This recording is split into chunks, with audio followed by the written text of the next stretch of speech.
Donc, quand vous avez mis sur pied votre entreprise, la phase la plus importante, c'est ce qu'on appelle la gestion entrepreneuriale. La gestion entrepreneuriale, c'est ça qui va vous permettre de grossir votre chiffre d'affaires. Il faudrait que votre chiffre d'affaires croît de jour en jour. Vous allez vous fixer des objectifs. On appelle ça des objectifs SMART. Les objectifs SMART, ça va vous permettre de grossir votre chiffre d'affaires. Mais comment grossir le chiffre d'affaires? Parce que c'est la contrainte que plusieurs entreprises rencontrent de nos jours, des entreprises qui ne sont pas autonomes, des entreprises non 4.0. Les entreprises 4.0, ce sont des entreprises, des industries 4.0, ce sont des industries totalement autonomes. Donc, ce sont des robots qui travaillent. Là, c'est pas problématique. Parce que sur des postes stratégiques, ce sont des humains qui sont là. Et les humains travaillent au rythme de la machine. Donc, ils n'ont pas de choix que d'accélérer le rythme. Par contre, il y a des entreprises semi-automatiques.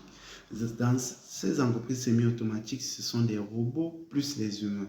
Donc, les humains ne sont pas sur des postes très stratégiques. Donc, ils ont cette possibilité-là de travailler à leur rythme. Et quand le rythme n'est pas cadencé, quand le rythme n'est pas contrôlé, ils font du n'importe quoi. Et c'est comme ça que l'entreprise se retrouve avec un retard de livraison.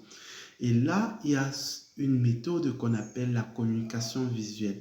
Communication visuelle, c'est une méthode qui a permis aux entreprises de vaincre cette difficulté-là, de faire en sorte que tout le travail de l'opérateur soit supervisé, soit vu par la direction et par l'opérateur lui-même. Donc, il connaît le rythme.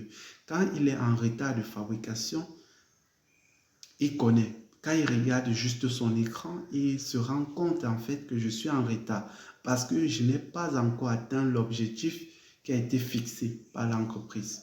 L'entreprise fixe un objectif en fonction du cycle, du temps de cycle de fabrication d'un produit.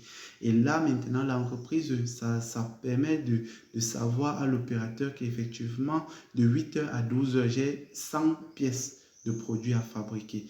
Et là, si je n'ai pas ces 100 pièces-là, s'il a 80 pièces, quand il va regarder son écran, il va savoir qu'il est en retard de 20 pièces. Et là, il va accélérer le rythme pour pouvoir rattraper le retard. Ça s'appelle la communication visuelle. Mais là, ça a toujours des répercussions, ça a toujours des conséquences.